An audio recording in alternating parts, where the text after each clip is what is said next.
नमस्कार दोस्तों। क्या आपने कभी सोचा है कि आप हर दिन सुबह उठकर काम पर क्यों भागते हैं? क्या पैसा कमाने की दौड़ में आपकी जिंदगी कहीं पीछे छूट रही है?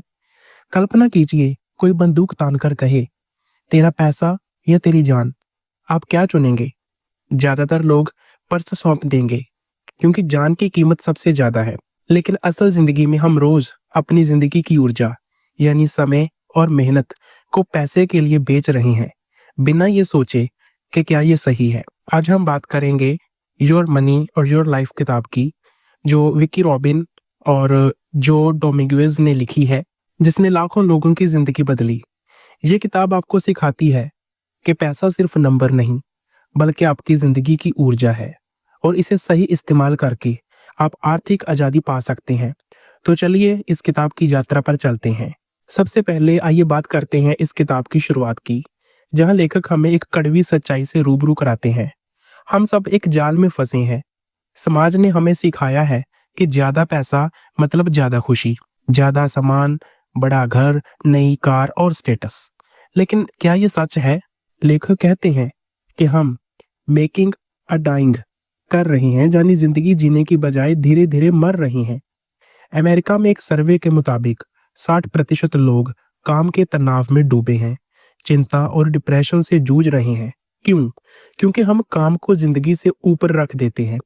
लेखक हमें पहला कदम सिखाते हैं। अपनी जिंदगी में अब तक कमाए कुल पैसे का हिसाब लगाओ, यानी tax returns, social security statement या कोई रिकॉर्ड देखकर गणना करो कि आपने कितना कमाया और कितना बचा। किताब में बताया गया है कि लोग जब ये हिसाब करते हैं तो हैरान रह जाते हैं। उदाहरण के लिए एक व्यक्ति ने पाया कि उसने लाखों कमाए लेकिन बचत शून्य, कर्ज का ढेर। ये आपको झकझोर देता है, जैसे कोई पुराना घाव खुल जाए। लेकिन ये जरूरी है क्योंकि ये आपको सच दिखाता है। जो डोमिंगुez, जो खुद 31 साल की उम्र में रिटायर हो गए थे, ने यही किया। उन्होंने वॉल स्ट्रीट की नौकरी छोड़ दी क्योंकि वो समझ गए कि पैसा जिंदगी का मालिक नहीं होना चाहिए। ये कदम आपको अतीत से शांति देता है और एक नई शुरुआत का रास्ता खोलता है। साथ ही लेखक पर्यावरण की बात भी करते हैं। ज्यादा कमाने की चाह में हम ज्यादा खरीदते हैं और धरती के संसाधन खत्म कर देते हैं। जैसे 20वीं सदी में मार्केटिंग ने हमें सिखाया कि ज्यादा सामान खरीदो, लेकिन अब क्लाइमेट चेंज हमें चेतावनी दे रहा है। तो दोस्तों, ये हिस्सा आपको पुरानी सोच को छोड़ने और नई राह बनाने की प्रेरणा देता है। अब बात करते हैं अगले हिस्से की, जहां पैसा क्या है इसकी नई परिभाषा मिलती है। लेखक कहते हैं कि पैसा सिर्फ नोट या सिक्के नहीं, बल्कि आपकी लाइफ एनर्जी है। वो समय, वो मेहनत जो आप काम पर खर्च करते हैं। हर बार जब आप कुछ खरीदते हैं, आप अपनी जिंदगी का एक टुकड़ा दे रहे हैं। उदाहरण के लिए किताब में पूछा गया है, क्या एक जेट स्की खरीदना आपकी लाइफ एनर्जी के लायक है? शायद नहीं। जहां दूसरा कदम आता है, अपनी रियल आवरली वेज निकालो, यानी आपकी सैलरी तो शायद 500 रुपए प्रति घंटा हो, लेकिन काम पर जाने का समय, ट्रैफिक, ऑफिस के कपड़े, लंच, ये सब जोड़ो तो असल में आपका रेट आधा रह जाता है। किताब में एक कहानी है जहां लोग ये हिसाब करके हैरान हुए कि उनका रेट 50% कम था। फिर हर पैसे का हिसाब रखो, हर सेंट का। क्यों? क्योंकि ये आपको कंट्रोल देता है। जो डोमिंगुez, जो वॉल स्ट्रीट पर काम करते थे, ने देखा कि पैसा कैसे लोगों को गुलाम बनाता है। लेकिन जब आप इसे लाइफ एनर्जी समझते हैं तो हर खर्च पर सवाल उठता है, क्या ये मेरे समय के लायक है? उदाहरण के लिए अगर आप रोज 200 रुपए की कॉफी पीते हैं तो हिसाब लगाओ, साल में 73,000 रुपए। क्या जो कॉफी आपकी जिंदगी के 73,000 रुपए के बराबर है? यह हिस्सा आपको प्रेरित करता है कि पैसा कमाना नहीं, बल्कि उसे सही इस्तेमाल करना सीखो। अगर आपका काम आपको खुशी नहीं देता तो उसकी कीमत क्या है? ये सोच आपको आजाद करेगी, क्योंकि अब पैसा आपका मालिक नहीं, आप उसके मालिक हैं। आगे बढ़ते हैं, जहां लेखक हमें सिखाते हैं कि हमारा पैसा आखिर जा कहाँ रहा है। हर महीने की इनकम और खर्च का हिसाब लगाओ, मतलब कैटेगरी बनाओ, खाना, किराया, ट्रांसपोर्ट, और फिर सब कैटेगरी, जैसे घर का खाना बनाम रेस्टोरेंट। किताब में बताया गया है कि लोग शुरू में साधारण कैटेगरी बनाते हैं, लेकिन जैसे जैसे वो रिफाइन करते हैं, उन्हें पता चलता है कि छोटी छोटी चीजें कितना खा जाती हैं। जैसे रोज की कॉफी शॉप वाली कॉफी साल में हजारों रुपए की हो जाती है। विकी रॉबिन बताती हैं कि उन्होंने खुद ये करके अपनी जिंदगी बदली।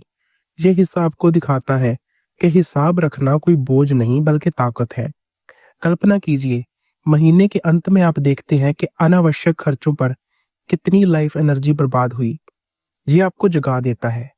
उदाहरण के लिए एक परिवार ने पाया कि वो बाहर खाने पर हर महीने 10,000 रुपए खर्च कर रहा था, जबकि घर पर खाना बनाने से वो समय और पैसा दोनों बचा सकते थे। ये हिस्सा आपको प्रेरित करता है कि अपनी वैल्यूज से जुड़ो। अगर आप परिवार के साथ समय बिताना चाहते हैं लेकिन पैसा बाहर खाने पर जा रहा है, तो ये आपको बदलने की ताकत देता है। और हाँ, ये सिर्फ पैसे की बात नहीं बल्कि आपकी जिंदगी को कंट्रोल करने की बात है। लेखक कहते हैं कि ये ट्रैकिंग आदत बन जाती है और तनाव कम करती है, क्योंकि आप जानते हैं कि पैसा कहाँ जा रहा है। अब आता है एक गहरा सवाल, कितना काफी है? लेखक हमें सिखाते हैं कि खुशी का कोई प्राइस टैग नहीं होता। हर खर्च को देखो और पूछो, क्या ये मुझे संतुष्टि दे रहा है? किताब में 3 सवाल हैं। क्या मुझे ये खरीदने से खुशी मिली? क्या ये मेरी वैल्यू से मेल खाता है? अगर मुझे काम ना करना पड़े तो क्या मैं ये खरीदूंगा? उदाहरण के लिए एक शख्स ने पाया कि उसकी महंगी कार उसे खुशी नहीं दे रही बल्कि तनाव दे रही थी, क्योंकि मेंटेनेंस का खर्च बहुत ज्यादा था। लेखक बताते हैं कि संतुष्टि का एक कर्व होता है। शुरू में ज्यादा सामान से खुशी बढ़ती है, लेकिन एक बिंदु के बाद वो घटने लगती है। विक्की रॉबिन ने खुद देखा कि लोग ज्यादा कमाने की दौड़ में काफी को भूल जाते हैं। ये हिस्सा आपको प्रेरित करता है कि खुशी पैसे में नहीं, बैलेंस में है। उदाहरण के लिए पर्यावरण की बात करें, ज्यादा खरीदना धरती को नुकसान पहुंचाता है। किताब में एक कहानी है जहां लोग ये कदम अपनाकर कर्ज से बाहर निकले और खुश हुए। ये आपको सिखाता है कि संतुष्टि अंदर से आती है, ना कि बैंक बैलेंस से। दोस्तों, ये आपको सोचने पर मजबूर करेगा कि आपकी जिंदगी में क्या सच में मायने रखता है। अब बात करते हैं प्रोग्रेस को देखने की। एक वॉल चार्ट बनाओ, यानी एक बड़ा ग्राफ अपनी दीवार पर टांगो, जहां हर महीने अपनी इनकम और खर्च प्लॉट करो। किताब में बताया गया है कि लोग ये देखकर मोटिवेट होते हैं, क्योंकि विजुअल प्रोग्रेस दिखाता है। जैसे अगर खर्च की लाइन नीचे जा रही है तो लगता है कि आप सही रास्ते पर हैं। विक्की रॉबिन बताती हैं कि उनके सेमिनार में लोग ये चार्ट बनाकर उत्साहित होते थे। उदाहरण के लिए एक कपल ने देखा कि उनका खर्च हर महीने 5,000 रुपये कम हो रहा था, और ये देखकर उन्हें लगा कि वो आर्थिक आजादी के करीब हैं। ये हिस्सा आपको प्रेरित करता है कि प्रोग्रेस ट्रैक करना कितना जरूरी है, जैसे वजन घटाने में चार्ट बनाना। कल्पना कीजिए, हर सुबह आप चार्ट देखते हैं और सोचते हैं, हाँ, मैं अपनी जिंदगी को कंट्रोल कर रहा हूँ। ये छोटी जीतों को सेलिब्रेट करने का तरीका है। और हाँ, ये आपको डिसिप्लिन में रखता है, क्योंकि चार्ट झूठ नहीं बोलता। अब आता है वो हिस्सा जो सपनों को सच करने की बात करता है, वो भी कम खर्च में। अपनी लाइफ एनर्जी को वैल्यू देकर खर्च कम करें। मतलब हर खरीद पर सवाल करो, क्या ये जरूरी है? किताब में सुझाव है, जैसे महंगे कपड़े स्टेटस के लिए खरीदने की बजाय छोड़ दो, अगर वो आपकी वैल्यूज से मेल ना खाए। लेखक कहते हैं कि फ्रूगल होना कंजूस होना नहीं है, बल्कि स्मार्ट होना है। जो डोमिंगुएज ने खुद कम खर्च करके 31 साल की उम्र में रिटायरमेंट पाया। एक कहानी है जहां एक परिवार ने टीवी सब्सक्रिप्शन काटकर परिवार के साथ समय बढ़ाया। यह हिस्सा आपको प्रेरित करता है कि कम में ज्यादा जीना संभव है, जैसे पर्यावरण के लिए भी अच्छा, कम खरीदने से कम वेस्ट। दोस्तों, ये आपको सिखाता है कि बड़ा घर, नई कार, ये सब सपने छोटे बजट में भी पूरे हो सकते हैं, अगर आप अपनी वैल्यू को फॉलो करें। ये आपको आजादी का एहसास कराता है, क्योंकि कम खर्च मतलब कम काम की जरूरत।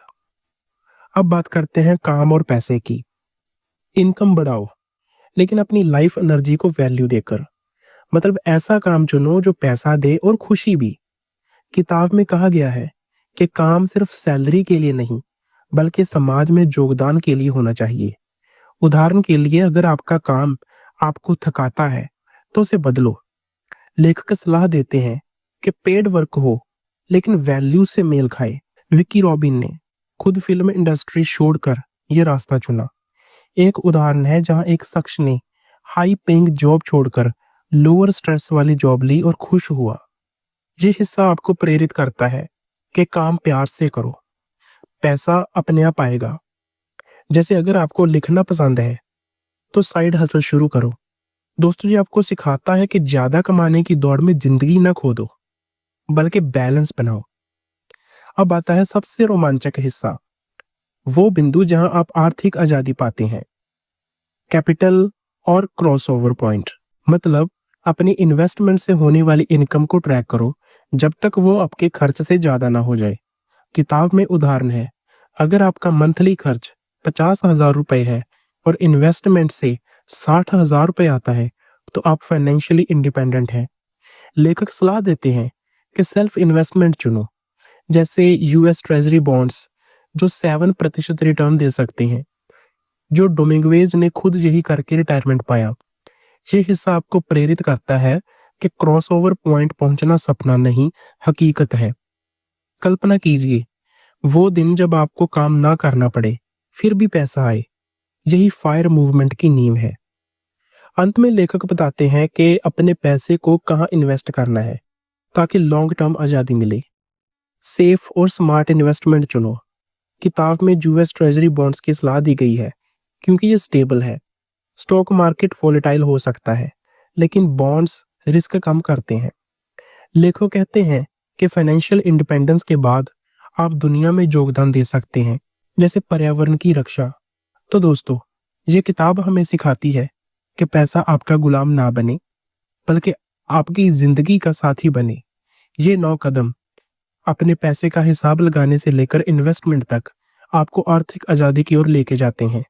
लेखक कहते हैं कि ये सिर्फ पैसे की बात नहीं बल्कि जिंदगी जीने की कला है। एक कहानी है जहां लोग इन कदमों को अपनाकर कर्ज से बाहर निकले और अपनी जिंदगी को मकसद दिया। कल्पना कीजिए वो सुकून जब आप सुबह उठे और काम की चिंता ना हो, बल्कि ये सोचे कि आज दुनिया में क्या अच्छा कर सकते हैं। पर्यावरण को बचाने से लेकर अपने परिवार के साथ समय बिताने तक ये किताब आपको रास्ता दिखाती है। दोस्तों, योर मनी योर लाइफ सिर्फ एक किताब नहीं बल्कि एक रोड मैप है आर्थिक आजादी और सच्ची खुशी का। आज से शुरू करो, अपना पहला कदम उठाओ। शायद आज रात ही बैठकर अपने अब तक के कमाए पैसे का हिसाब लगाओ या कल से हर खर्च को नोट करना शुरू करो। छोटे कदम आपको बड़े बदलाव की ओर लेके जाएंगे। ये किताब कहती है कि आपकी जिंदगी कीमती है और इसे पैसे के पीछे नहीं बल्कि अपने सपनों के लिए जियो। तो आज का वादा करो कि आप अपनी लाइफ एनर्जी को वैल्यू देंगे। धन्यवाद देखने के लिए, और अगर आपको ये प्रेरणा अच्छी लगी तो चैनल सब्सक्राइब करो ताकि हम साथ मिलकर और सीखें। अगले वीडियो में मिलते हैं, तब तक अपनी ज़िंदगी को प्रायोरिटी दो क्योंकि वो इंतज़ार नहीं करेगी।